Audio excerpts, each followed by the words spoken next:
সৈয়দনা আদম পৃথিবীতে আসলেন, এসে থাকতে শুরু করলেন। দিন গড়িয়ে রাত আসে, মাস গড়িয়ে বছর আসে, বছর যায় বছর আসে। ঠিক 940 বছর পর মালাকুল মাউত আদম আলাইহিস সালামের কাছে আসলেন। বললেন, আনা মালাকুল মাউত উকিলা বিকুম, আপনাদের জন্য আল্লাহ আমাকে বানিয়েছে রূহ কবজ করতে। ও আদম, আবুল বাশার, পৃথিবীর প্রথম মানব, প্রথম নবী, আপনার সময় শেষ, রেডি হন। কি হন? খেলা শুরু হবে, এখনই রূহ কবজ করে নিয়ে যাব। সৈয়দনা আদম বলে, এখন আসছো কেন? আমার আরো 60 বছর বাকি আছে। মালাকুল মাউত বলে, না, আপনি রূহের জগতে আল্লাহর কাছে আপনার সন্তান দাউদকে কয় বছর দিয়েছিলেন? 60 বছর। এজন্য 940 বছর আপনার জন্য লেখা। আমি এখন আপনার রূহ কবজ করতে চাই। সৈয়দনা আদম বলে, আমি মানি না, আমি কাউরে দেই নাই। 60 বছর আমি দেই নাই, আমি আরো বাঁচবো, আমি আরো বাঁচবো, 60 বছর আমি বাঁচবো, আমি দেইতেই নাই। মিয়া যাও। মালাকুল মাউত আল্লাহর যে বলে, আল্লাহ দেয় নাই বলে, আসলে ভুলে গেছে। আসলে আফাতুল ইলমি আন-নিসিয়ান, মানুষ ভুলে যায়, মানুষ বড্ড ভুলে যায়।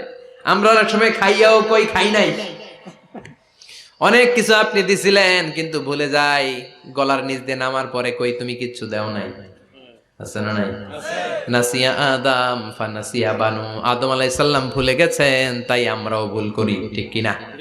এজন্য আমাদের নেতারাও বলে এটা দেব ওটা দেব, নির্বাচনের পর সব ভুলে যায়। আছে না নাই? ওই যে আদম আলাইহিস সালাম ভুলছে, আমরাও ভুলে যাই। ওনাদের দোষ কি? ভুলে যায়, বেমালুম ভুলে যায়। আল্লাহ বললেন, মালাকুল মাউত আর জোরাজুরি করো না। 940 নয়, ঠিক 1000 বছর পরে আদমের কাছে যাবা। আমি আমার আদমের ভাগ্যে এই জিনিসটাই রেখে দিয়েছিলাম রে মালাকুল মাউত। আমি আগ থেকে এটাই রেখেছি, আমি জানতাম সে ভুলে যাবে। চিল্লায় এখন সুবহানাল্লাহ।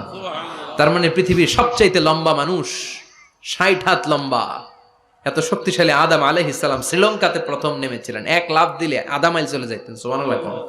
কি লম্বা মানুষ! আদম আলাইহিস সালাম চলে গেলেন। ওনার পরের নবী ইদ্রিস আলাইহিস সালাম, উনি মরে নাই। ইদ্রিস আলাইহিস সালাম মরছে, কে বলছে? উনিও মরেছেন। তবে ওনার মৃত্যুর আজীব এক ঘটনা আছে, অনেক লম্বা কথা। এক ফেরেশতার সাথে ওনার বন্ধুত্ব হয়েছিল। বলেছিলেন, আমি আকাশ দেখতে চাই, আল্লাহর কাছে অনুমতি চাই। আল্লাহ বলল, ঠিক আছে, ইদ্রিসকে আকাশে ঘুরাও। প্রথম আকাশে ঘুরলেন, দ্বিতীয় আকাশে ঘুরলেন, তৃতীয় আকাশে ঘুরলেন, চতুর্থ আকাশে ঘুরলেন। ইন দ্য মিন টাইম চতুর্থ আসমানে মালাকুল মাউত পৃথিবীর দিকে নেমে আসছিল। ওই ফেরেশতা বলে, মালাকুল মাউত আপনি কই যান? মালাকুল মাউত বলে, একটু আগে আল্লাহ ফরমান জারি করেছে, চতুর্থ আসমানে আমার নবী ইদ্রিসের রূহ কবজ করো। সুবহানাল্লাহ। আমি বললাম, আল্লাহ আপনার পাঠানো নবী সৈয়দনা ইদ্রিস থাকে দুনিয়ায়, চতুর্থ আসমানে পামু কই? আল্লাহ কয়, কথা নাই, দৌড় দে। আমি দৌড় দিলাম, এসে দেখি ইদ্রিস আলাইহিস সালাম এখানে রেডি। সুবহানাল্লাহ। ওয়া রাফা'নাহু মাকানান আলিয়্যা। ইদ্রিস আলাইহিস সালামের রূহ কবজ দুনিয়ায় হয় নাই, চতুর্থ আকাশের মধ্যে হয়েছে। একটু চিৎকার করে পড়বেন সুবহানাল্লাহ। এরপরে সুলাইমান আলাইহিস সালাম, উনি তো মরে নাই, মরছে। উনি জিন চালাইতো, উনিও মরবে। শক্তিশালী একজন নবী ছিল। উনি মালাকুল মাউতকে বলেছিলেন, মালাকুল মাউত আমার মৃত্যুর সুয়াইয়া, সামান্য কিছু আগে আমারে বইলো, আমার একটা কাজ আছে। মালাকুল মাউত মৃত্যুর কিছু সময় আগে এসে বলল, সুলাইমান টাইম ইজ আপ, সময় শেষ, অল্প কিছু সময় বাকি, কি করবেন করেন। সৈয়দনা সুলাইমান জিনদেরকে ডাকলো, ও জিনেরা, বিশাল একটা প্রজেক্ট আছে, প্রজেক্টে কাজ শুরু করো। আর কিছু জিনকে বলল, চারদিকে গ্লাস ফিটিং করা একটা রুম বানাও। সৈয়দনা সুলাইমান আলাইহিস সালাম গ্লাস ফিটিং করা রুমের ভেতরে ঢুকলেন। এই রুমে ঢুকার দরজা নাই। হাতে একটা লাঠি নিলেন। কি নিলেন? লাঠির মধ্যে ভর করে দাঁড়িয়ে রইলেন আর জিনদের দিকে তাকিয়ে রইলেন। জিনেরা এত বদমাশ ছিল, সৈয়দনা সুলাইমান দাঁড়িয়ে না থাকলে কাজ করতো না। ছিল ফাঁকিবাজ। কি ছিল? দাঁড়ায় না থাকলে আজও লোকজন কাজ করতে চায় না, ঠিক কিনা? মালিক দাঁড়ায় থাকলে ঠিকই কাজ হয়ে যায়। সুলাইমান আলাইহিস সালাম লাঠির মধ্যে ভর দিয়ে দাঁড়িয়ে রইলেন আর বললেন, কাজ করো। জিনেরাও কাজ শুরু করলো।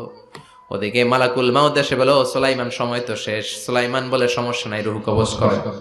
উনি লাঠির মধ্যে ভর দিয়ে দাঁড়িয়ে রইলেন। গ্লাস ফিটিং করা রুমের ভিতরে কোরআন সাক্ষী। মালাকুল মাউত ওইভাবে লাঠিতে ভর দেওয়া অবস্থায়, দাঁড়ানো অবস্থায় সাইয়েদনা সুলাইমান আলাইহিস সালামের রূহ কবজ করে নিলেন। উনি এমন ভাবে দাঁড়িয়েছেন, রূহ চলে গেল, লাশ হয়ে দাঁড়িয়ে রইলেন। লাঠির মধ্যে দাঁড়িয়ে আছেন, জমিনের মধ্যে লুটিয়ে পড়ে নাই। সুবহানাল্লাহ। জিনগুলো দূর থেকে ভাবলো বস তো দাঁড়ায় আছে। কে দাঁড়ায় আছে? জিনেরা মনে করছে বস দাঁড়ায় আছে, কাজ করতেই হবে। করতে করতে পুরা প্রজেক্টের কাজ শেষ। ইন দ্য মিন টাইম ঝিঝি পোকা, উই পোকা, যেই পোকা কাঠ খেয়ে ফেলে, এই কাঠ খাওয়ার পোকা সুলাইমান আলাইহিস সালাম লাঠির ভেতরে ঢুকে লাঠিও খেয়ে ফেলেছে। সাইয়েদনা সুলাইমান আলাইহিস সালাম ধপাস করে জমিনে পড়েছে। আর জিনেরা কয় হায় হায়, খালি খালি কাম করছে এতদিন। সুবহানাল্লাহ কইবেন না? সুলাইমান আলাইহিস সালাম বাঁচতে পারে নাই, চলে গেলেন। মুসা আলাইহিস সালাম মরছে? উনি মরবে কেন? উনি তো খালি মারে। মরছে? এক থাপ্পড়ে ফেরাউনের বাবুর্চি নাই। মুখের আগে হাত চলতে কয়েকজন, এর মধ্যে মুসা আলাইহিস সালাম আছে না নাই? মালাকুল মাউত মানুষের আকৃতিতে অনুমতি না নিয়ে ঘরের ভেতরে ঢুকে গেল। ঢুকে বলে আনা মালাকুল মাউত, আমি মৃত্যুর ফেরেশতা। তো কি চাও? জিতু আন আকবাদা রূহাক, আপনার রূহ কবজ করতে আসছি। কিন্তু মুসা আলাইহিস সালাম দেখতেছেন দিব্যি একজন মানুষ, কি দেখে? আবার সালাম দেয় নাই, অনুমতি নিয়েও ঢুকে নাই। অমিয়া অনুমতি নিয়ে ঘরে ঢোকার দরকার আছে না নাই? মুসা আলাইহিস সালামের মেজাজ বড় গরম। উনি বললেন কি করবি? কয় আপনারে মারবো। কয় এদিকে আয়। মালাকুল মাউত মনে মনে ভাবে এতদিন সব মানুষগুলো আমারে দেখলে দিত দৌড়, আজকে মনে হয় আমারে দিতে হবে দৌড়। এক পা গায়ে দুই পা পেছায় সাহস করে সামনে গেলেন। আবার মুসা আলাইহিস সালাম দিলেন এরকম থাপ্পড়। ফাসাক্কাহু ফাফাকু আইনা, বুখারীর বর্ণনা, এক থাপ্পড়ে চোখ নাই। ঠিকই মালাকুল মাউত দৌড়, এক দৌড়ে আল্লাহর কাছে। আল্লাহ বললেন রাখো, এটা মুসা আলাইহিস সালাম, তার মেজাজ বড্ড গরম, আমাকে কথা বলতে হবে। আল্লাহ বললেন মুসা, বুখারীর বর্ণনা, গরুর পিঠের উপর হাত রেখে দাও। রাখা হলো। তোমার হাতের নিচে গরুর যত পশম, প্রত্যেক পশমের বিনিময়ে এক এক বছর করে হায়াত বাড়িয়ে দিলাম। মুসা আলাইহিস সালাম অনেক চালাক নবী। উনি বললেন আল্লাহ, আমার হাতের নিচে যদি গরুর 2000 পশম থাকে, তার মানে 2000 বছর হায়াত বাড়িয়ে দিলেন। কিন্তু এক্সট্রা হায়াত যখন শেষ হয়ে যাবে এরপরে কি হবে? আগে ওইটা বলেন। আল্লাহ বললেন সুম্মাল মাউত, তারপরে তো মুসা মরতেই হবে, আসতেই হবে। সাইয়েদনা মুসা আলাইহিস সালাম বললেন ফাল আনা, তাহলে আর দেরির দরকার নাই, এখনই আমি আপনার কাছে চলে যেতে চাই। মালাকুল মাউত মুসা আলাইহিস সালামের রূহ নিয়ে উড়াল দিলেন। সুবহানাল্লাহ। বাঁচতে পারছে? বিশ্বনবী মরে নাই, উনি ইন্তেকাল করেছেন। চিল্লায় এখন ঠিক কিনা? ইন্তেকালের আগে বিশ্বনবী প্রচন্ড অসুস্থ হলেন। মা আয়েশারে ডেকে বললেন, আয়েশা মনে হয় আমি বাঁচব না। ওই যে খায়বার বিজয়ের দিন, খায়বার দুর্গ বিজয় করার পরে এক ইহুদি মহিলা আমার দাওয়াত দিয়েছিল। ওই দাওয়াত খেতে যাওয়ার পরে গোশতের মধ্যে বিষ মাখানো হয়েছিল রে আয়েশা। ওই বিষ মাখানো খাসির গোশত খেয়ে যে ব্যথা আমার পেটে উঠেছিল, আজ আবার সেই ব্যথা উঠেছে। বিশ্বনবী ওই বিষ খাওয়ানো গোশতের কারণে ইন্তেকাল করেছেন। তার মানে বিশ্বনবী শাহীদ। জামা আল্লাহু বাইনা নবুওয়া ওয়া শাহাদা, আল্লাহ বিশ্বনবীকে শুধু নবী বানায় নাই, শহীদ হিসেবে কবুল করেছে। সুবহানাল্লাহ কইবেন না? প্রচন্ড অসুস্থ, উনি ছাড়া মসজিদে নববীতে কেউ ইমামতি করার সাহস পায় না। বিশ্বনবী বললেন আবু বকর তুমি যাও, আবু বকরও যায় না। বিশ্বনবী বললেন পানি আনো। বিশ্বনবী পানি দিয়ে ওযু করলেন। ওযু করে কয়েকজন সাহাবীকে ধরে উঠতে চাইলেন, আবার ধপাস করে বেহুশ হয়ে পড়ে যায়। বিশ্বনবী উঠতে পারে না। আবার বললেন ঠান্ডা পানি আনো। পানির ভেতরে বিশ্বনবী 2 হাত ঢুকিয়ে দিয়ে ঠান্ডা ভিজা হাত দিয়ে চেহারার মধ্যে মাসে করলেন আর বললেন ইন্নালিল মাউতিলা সাকারাত, হায়রে মৃত্যুর কি যন্ত্রণা, হায়রে মৃত্যুর যে কি কষ্ট। ও মিয়া, বিশ্বনবী যদি মৃত্যুর কষ্টে কাতরায়, আমাদের অবস্থা কি? আমাদের নসিবে কি আছে? আল্লাহ তুমি বাঁচাও, পড়ে না আমিন। বিশ্বনবী কাঁদছেন, সাহাবারা একের পর এক দেখতে আসে, কান্নার রোল পড়ে গেল চারদিকে। বিশ্বনবীর কলিজার টুকরা নয়নের পুটুলি সাইয়্যিদাতুনা ফাতিমা বিশ্বনবীর কান্না সহ্য করতে পারে না। বিশ্বনবীকে ধরে ফাতিমা, সাইয়্যিদাতুনা ফাতিমা বিলাপ করা শুরু করে দিলেন, চিৎকার দিয়ে কান্নাকাটি শুরু করে দিলেন আর বললেন ওয়া কুরবাবা, ওয়া কুরবাবা, হায় হায় আমার বাবার কি কষ্ট, আমার বাবার কি কষ্ট হচ্ছে। বিশ্বনবী বললেন ফাতেমা তুমি কেঁদো না, আমার কষ্ট আজকের পরে আর থাকবে না। আজকে তোর বাবার সব কষ্ট বন্ধ হয়ে যাবে। কি যেন কানে কানে বললেন, ফাতেমা আরো কেঁদে দিল। আবার কানে কানে কি যেন বললেন, ফাতেমা হেসে দিল।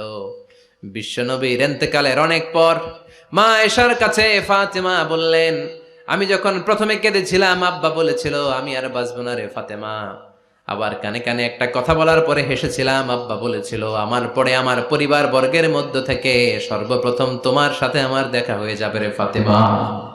অল্প কয়েক মাসের ব্যবধানে সাইয়েদাতুনা ফাতেমা উনিও ইন্তেকাল করলেন। বিশ্বনবী শোয়া থেকে উঠতে পারে না। এক সাহাবীকে দেখলেন মেসওয়াক করছে। বিশ্বনবী মেসওয়াকের দিকে তাকিয়ে রইলেন। বিশ্বনবীর নিথর দেহটা পড়ে আছে। আয়েশারা যে বলবে আয়েশা মেসওয়াক দাও, বলতে পারে না। মা আয়েশা বুঝতে পেরে মেসওয়াক আনলেন, বিশ্বনবীকে মেসওয়াক করিয়ে দিলেন। এবার বিশ্বনবী বললেন, ও আবু বকর শোনো, আল্লাহ আমাকে অপশন দিয়েছে। কি দিয়েছে? আল্লাহ বলেছে নবী আজীবন থাকতে চাইলে থাকেন, আর আসতে চাইলে চলে আসেন। আমি থাকতে না চেয়ে আল্লাহর কাছে চলে যাওয়ার ইচ্ছা করলাম। সাইয়েদনা আবু বকর কান্না জুড়ে দিলেন। বিশ্বনবী বললেন, আসসালাত আসসালাত, ও আমার উম্মতেরা নামাজ তরক করো না। ইন্তেকালের আগে বললেন নামাজ ছেড়ে দিও না। আর বললেন ওয়ামা মালাকাত আইমানুকুম, তোমাদের অধীনস্থ কর্মচারীদের সাথে খারাপ আচরণ করো না। ঘাম শুকানোর আগে পয়সা দিয়ে দিও। আর হাত দুটো উঁচু করে বললেন আল্লাহুম্মা ইলার রাফিকিল আলা, ও আল্লাহ আমি আপনার কাছে যেতে চাই। এই কথাটা বলে বিশ্বনবীর হাত দুইটা ধপাস করে জমিনে পড়ে গেল। বিশ্বনবীও চলে গেলেন। থাকতে পেরেছে কেউ? চিল্লায় বলেন। এজন্য আমরা আল্লাহর কাছে ঈমানি মৃত্যু চাই। কি মৃত্যু? আমরা উত্তম মৃত্যু চাই। চিল্লায় বলেন কি মৃত্যু? এজন্য মরণের আগে ঈমান নিয়ে মরার দরকার আছে না নাই?